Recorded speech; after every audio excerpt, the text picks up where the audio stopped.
Hello everyone, आज की video में हम लोग पढ़ने वाले हैं क्षेत्रमिति के महत्वपूर्ण सूत्र।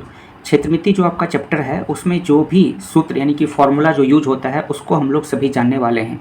देखिए, जब तक आप ये सूत्र नहीं जानेंगे तब तक आप क्षेत्रमिति के सवालों को हल नहीं कर पाएंगे। तो इसीलिए ये सारे जो सूत्र जो है आपके ज़बान पर होने चाहिए। आप वीडियो पूरा देखिए और पूरे जो फॉर्मूले है, सूत्र है, इसको नोट कर लीजिए, उसको बार बार रिवाइज कीजिए। तो देखते हैं, सबसे पहला आपको जो सूत्र आना चाहिए क्षेत्रमिति के अंदर वो है वर्ग। वर्ग जिसे अंग्रेजी में क्या बोलते हैं? स्क्वायर। तो वर्ग का क्षेत्रफल, तो वर्ग का क्षेत्रफल क्या होता है आपका? भुजा गुने भुजा। तो जब भी आपको क्या करना है, वर्ग का क्षेत्रफल निकालना है तो उसके भुजा को 2 बार गुना कर देना है, यानी कि भुजा गुने भुजा। भुजा को भुजा से आप गुना कर देंगे तो आपको वर्ग का क्षेत्रफल निकल जाएगा, यानी कि एरिया ऑफ स्क्वायर आप निकाल लेंगे। दूसरा देखते हैं आयत का क्षेत्रफल। आयत जिसे इंग्लिश में क्या कहते हैं? रेक्टेंगल कहते हैं। अगर इसका आपको क्षेत्रफल निकालना है, आयत का क्षेत्रफल, तो सिंपली आपको क्या करना है, लंबाई को चौड़ाई से गुना कर देना है। ठीक है, लंबाई को चौड़ाई से गुना कर देना है, यानी कि आपको लंबाई को चौड़ाई से, जो आयत है उसकी लंबाई को आपको चौड़ाई से क्या करना है, बस गुना कर देना है, आपको आयत का क्षेत्रफल निकल जाएगा। अगला देखते हैं, अगला है समानांतर चतुर्भुज का क्षेत्रफल। चतुर्भुज जिसे इंग्लिश में क्या कहते हैं? आपको क्वाड्रिलेटरल बोलते हैं। तो समांतर चतुर्भुज इसको इंग्लिश में बोलते हैं आपको पैरेललोग्राम। ठीक है, तो पैरेललोग्राम का जब भी आपको क्षेत्रफल निकालना रहेगा तो आपको बस कुछ नहीं करना है, उसका जो आधार है, ठीक है, समांतर चतुर्भुज का जो आपका आधार रहेगा और उसकी जो ऊंचाई रहेगी उसको बस आपको मल्टीप्लाई कर देना है, गुना कर देना है, तो आपका समांतर चतुर्भुज का क्षेत्रफल निकल जाएगा, यानी कि एरिया ऑफ ए पैरेललोग्राम। समांतर चतुर्भुज का क्षेत्रफल निकालने का फॉर्मूला क्या होता है? आधार गुने ऊंचाई, आधार गुने ऊंचाई, बस इसको आप याद कर लीजिए। चलिए अगला देखते हैं। अगला जो है त्रिभुज का क्षेत्रफल। त्रिभुज का क्षेत्रफल जो है मैथ में बहुत निकालने के लिए आता है। तो जब भी आपको त्रिभुज का क्षेत्रफल निकालना रहेगा, अब इसमें देखिए ध्यान ये रखना है कि त्रिभुज भी अलग अलग तरह के होते हैं। तो अलग अलग जो त्रिभुज होते हैं उसके क्षेत्रफल निकालने का फॉर्मूला अलग अलग होता है। तो यहाँ पे मैं आपको सबको बताऊंगा। पहला देखिए, त्रिभुज का क्षेत्रफल जब आपको निकालना रहेगा कोई समकोण त्रिभुज का, यानी कि अगर कोई त्रिभुज है और उसमें ऊंचाई दिया हुआ है, ठीक है, तो त्रिभुज का क्षेत्रफल आपको याद रखना है, कॉमन जो यूज करते हैं हम लोग, हाफ गुने आधार गुने ऊंचाई। ठीक है, आधार गुने ऊंचाई। जब भी त्रिभुज का आपको क्षेत्रफल निकालना रहेगा तो क्या करना है, हाफ करना है और उसका जो आधार है उसका वैल्यू पुट करना है और उसकी ऊंचाई से गुना कर देना है। अब देखिए, ये जो फॉर्मूला है ना, ये समकोण त्रिभुज के लिए यूज होता है। समकोण त्रिभुज यानी इसे इंग्लिश में क्या कहते हैं? Right angle triangle. ठीक है, लेकिन अब मान लीजिए कि समद्विबाहु त्रिभुज आ गया, तब क्या इसी से क्षेत्रफल निकलेगा? नहीं। देखिए, समद्विबाहु त्रिभुज जिसे इंग्लिश में क्या कहते हैं? Isosceles triangle. समद्विबाहु त्रिभुज ऐसा त्रिभुज जिसकी 2 भुजा बराबर होती है, ठीक है, और एक अलग होता है। तो समद्विबाहु त्रिभुज का जब आपको क्षेत्रफल निकालना रहेगा तो ये फॉर्मूला लगाना है, b/4, फिर यहाँ पे आपको रूट देना है। ठीक है, और रूट के अंदर लिखना है 4a² माइनस b²। ये देखिए, ये समद्विबाहु त्रिभुज के लिए ये फॉर्मूला आपको यूज करना है। अब यहाँ पे देखिए, आप देख रहे होंगे कि a क्या है, b क्या है, तो ये जो त्रिभुज है उसकी ये भुजा है। देखिए साइड में यहाँ पे बना के दिखाता हूँ। जैसे कि मान लीजिए एक यहाँ पे मैंने एक त्रिभुज बनाया, ठीक है। अब ये जो त्रिभुज है ये समद्विबाहु त्रिभुज है। समद्विबाहु त्रिभुज में क्या होता है कि 2 भुजा आपस में क्या होता है, इसकी जो लंबाई होती है बराबर होती है और एक अलग होता है। तो हम लोग मान लेते हैं कि ये जो त्रिभुज है इसकी ये जो भुजा है ये b है, ये वाली जो भुजा है, और चूंकि ये दोनों भुजा बराबर होगी तो ये a है और ये a है। ठीक है, तो इस त्रिभुज का यानी समद्विबाहु त्रिभुज का क्षेत्रफल निकालना है तो फॉर्मूला क्या लगाना है, b/4, फिर रूट देना है, फिर 4a², यानी कि ये जो भुजा है उसका वैल्यू यहाँ पुट करना है और ये इस भुजा की वैल्यू यहाँ पुट करना है। ठीक है, चलिए आगे बढ़ते हैं। अगले देखेंगे समबाहु त्रिभुज। अब समबाहु त्रिभुज किसको बोलते हैं? ऐसा त्रिभुज जिसकी सभी भुजा बराबर होती है। तो जब इसका आपको क्षेत्रफल निकालना है तो फॉर्मूला लगाना है √3/4 गुने भुजा का स्क्वायर। √3/4 लिख दीजिए और जो भुजा दिया रहेगा ना, √3/4 भुजा का स्क्वायर, तो भुजा जो रहेगा यानी कि ये देखिए, इसकी ये लंबाई को, त्रिभुज की ये लंबाई को क्या बोलते हैं? भुजा। उसका वैल्यू यहाँ पे पुट कर देना है, तो √3/4 भुजा का स्क्वायर। अगला देखते हैं। अगला क्षेत्रफल हम याद रखना है आपको क्षेत्रमिति के अंदर, जो वो है वृत्त का क्षेत्रफल। वृत्त यानी सर्किल। जब भी आपको सर्किल का क्षेत्रफल निकालना रहेगा, वृत्त का क्षेत्रफल निकालना रहेगा, तो फॉर्मूला आपको बनाना है πr²। इसको क्या बोलते हैं? पाई। अब देखिए, इसका एक फिक्स वैल्यू होता है, तो आपको कमेंट बॉक्स में कमेंट करके बताना है कि पाई का वैल्यू क्या होता है। ठीक है, और ये आर क्या है? रेडियस, यानी कि त्रिज्या।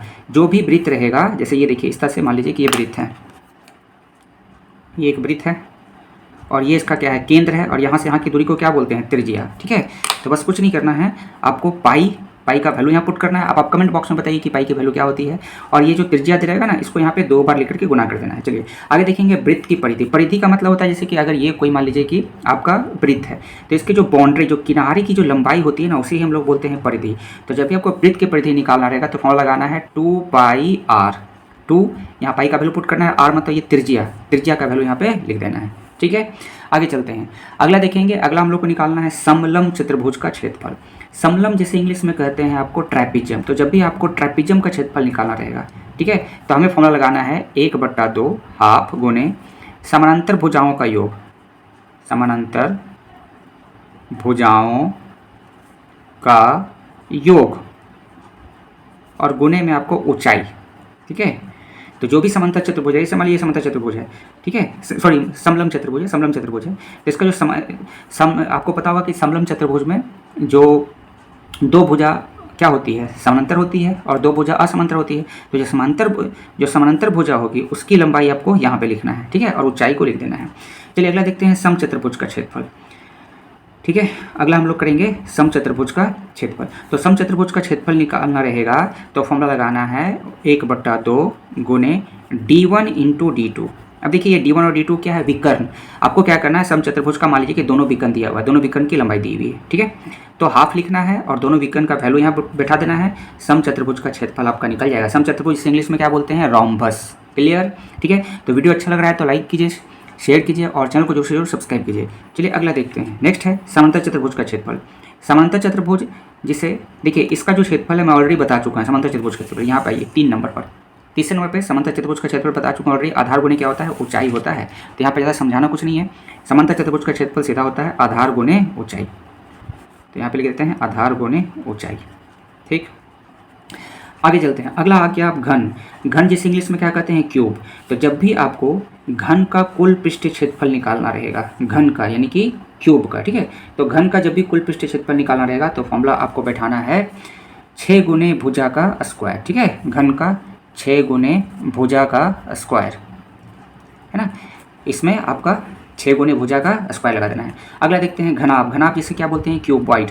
क्यूबॉइड, तो क्यूबॉइड का ये क्यूब था, घन था, और इसे इंग्लिश में क्या बोलते हैं, क्यूबॉइड। तो घनाभ का पृष्ठीय क्षेत्रफल जब आपको निकालना रहेगा, ठीक है, तो आपको फॉर्मूला यहाँ पे लगाना है 2 लिखना है, और यहाँ पे LB plus BH plus HL लिखना है। ये देखिए LBH क्या है, L मतलब लेंथ मतलब लंबाई, B मतलब ब्रेथ मतलब चौड़ाई, और H मतलब हाइट मतलब ऊंचाई। तो क्या करना है आपको, घनाभ का कुल पृष्ठीय क्षेत्रफल निकालना रहेगा तो यहाँ पे 2 लिख करके पहले लंबाई और चौड़ाई को गुना कीजिए, फिर चौड़ाई और ऊंचाई को गुना कीजिए, ठीक है, फिर ऊंचाई और लंबाई को गुना कीजिए, सभी को जोड़ दीजिए, 2 से भागा लगा दीजिए, आपको घनाभ का कुल पृष्ठीय क्षेत्रफल निकल जाएगा। अगले देखते हैं घन का आयतन जब निकालना रहेगा तो हम लोग कैसे निकालेंगे। तो अभी हम लोगों ने ऊपर में यहाँ पे देखा था घन का कुल पृष्ठीय क्षेत्रफल, अब आ गया है घनाभ का आयतन। तो घन का आयतन, तो घन का जब आयतन निकालना रहेगा यानी कि वॉल्यूम ऑफ अ क्यूब, ठीक है, तो आपको क्या करना है ना, जो घन की जो भुजा दी रहेगी ना उसको 3 बार गुना करना है।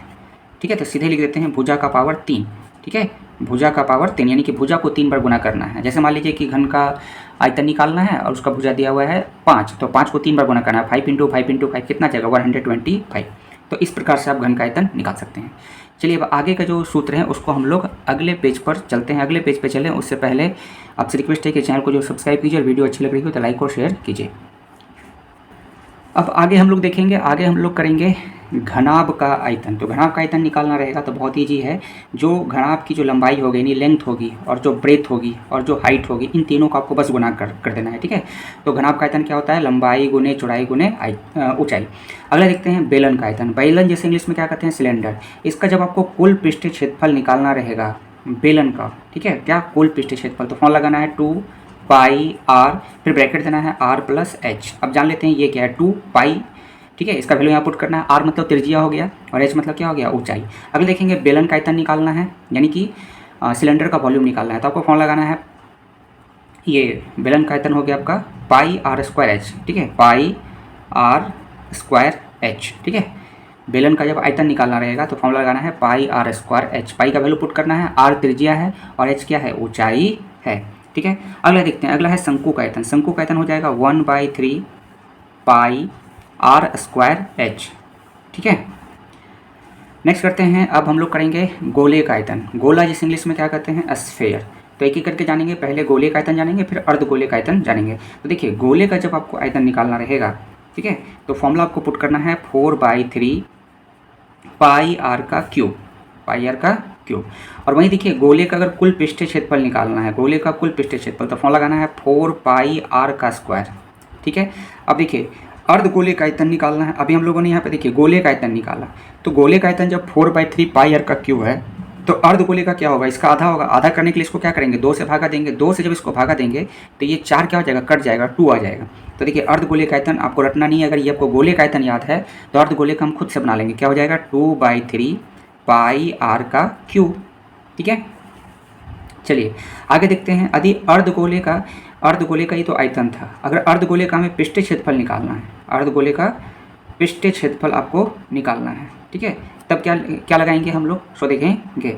तो अर्धगोले का जब पृष्ठीय क्षेत्रफल निकालेंगे तो हम लगाएंगे 2 पाई आर स्क्वायर, ठीक है, 2 पाई आर स्क्वायर, ठीक है। कैसे, देखिए यहाँ पे गोले का कुल पृष्ठीय क्षेत्रफल अभी हम लोगों ने जाना क्या होता है, 4 पाई आर का स्क्वायर। तो ये क्या है, अर्धगोले का पृष्ठीय क्षेत्रफल, तो इसको आधा कर देना है, ठीक। अब देखिए जब अर्धगोले का कुल पृष्ठीय क्षेत्रफल निकालना रहेगा तो लगाना है 3 पाई आर का स्क्वायर, ठीक है। इसको लिखिए, लिख करके बार बार इसको देखिए, आपको याद हो जाएगा, ठीक है। अब यहाँ पर देखेंगे ये अर्धगोले भी हो गया आपका, ठीक है। हम लोगों ने पढ़ लिया गोले का आयतन याद रखना है 4/3 पाई आर का क्यूब होता है। वहीं गोले का कुल पृष्ठीय क्षेत्रफल पूछेगा तो याद रखना है आपको क्या होगा, 4 पाई आर का स्क्वायर। अर्धगोले का आयतन पूछेगा तो 2/3 पाई आर का क्यूब हो जाएगा। वहीं अर्धगोले का कुल पृष्ठीय क्षेत्रफल पूछेगा तो 2 पाई आर का स्क्वायर हो जाएगा। और अर्धगोले का कुल पृष्ठीय क्षेत्रफल पूछेगा तो 3 पाई आर का स्क्वायर हो जाएगा। अब आगे हम लोग जानेंगे फॉर्मूला, देखिए शंकु के छिन्नक का। अब ये छिन्नक क्या होता है पहले समझ लेते हैं। जैसे बाल्टी होता है ना, गिलास होता है, तो उसमें देखिए उसमें आपको 2 त्रिज्या दिखेगा, एक ऊपर और एक नीचे, 2 वृत्ताकार हिस्सा होता है, ठीक है। तो शंकु के छिन्नक का यानी कि जब को बाल्टी में अगर पानी भरा हुआ है तो उसका आयतन निकालने दे रहा है, गिलास में पानी भरा हुआ है तो उसका आयतन निकालने दे रहा है, तो शंकु का छिन्नक का जब आपको आयतन निकालना रहेगा, ठीक है, तो आपको फॉर्मूला लगाना है 1/3 पाई एच। फिर देखिए उसमें 2 त्रिज्या आएगा, एक बड़े वाली त्रिज्या का स्क्वायर करना है, फिर छोटी वाली त्रिज्या का स्क्वायर करना है, और फिर दोनों त्रिज्या को गुना कर देना है। बड़ा छोटा कैसे होगा त्रिज्या, जैसे आप गिलास लेते हैं तो ऊपर में जिधर से पानी पीते हैं उसका हिस्सा वहाँ पे वृत्त क्या है, बड़ा होता है, और नीचे में जो वृत्त होता है वो छोटा होता है। तो वही बड़ी वाली त्रिज्या को यहाँ रखना है, छोटी वाली त्रिज्या को यहाँ रखना है। तो इस तरह से आपको शंकु का छिन्नक का आयतन निकल जाएगा। नेक्स्ट करते हैं, अगला हम लोग देखेंगे शंकु के छिन्नक का वक्र पृष्ठीय क्षेत्रफल, ठीक है, वक्र पृष्ठीय क्षेत्रफल। तो फॉर्मूला लगेगा पाई एल और ब्रैकेट में आर प्लस आर लगाना है। आर क्या है, शंकु के छिन्नक की तिर्यक ऊंचाई, एल मतलब तिर्यक ऊंचाई, ठीक है। तो देखिए इतना आपको फॉर्मूला कम से कम आना चाहिए, फिर आपको जो है क्षेत्रमिति में दिक्कत नहीं होगा। तो इस वीडियो में इतना ही। वीडियो यदि आपको अच्छे लगे हुए तो लाइक करेंगे, शेयर करेंगे और चैनल को जरूर से जरूर सब्सक्राइब कर लीजिए, ताकि इसी प्रकार से जो है मैथ की वीडियो आपको मिलती रहेगी। फिर हम लोग एक न्यू टॉपिक के साथ अगली वीडियो में मिलते हैं। वीडियो देखने के लिए थैंक यू।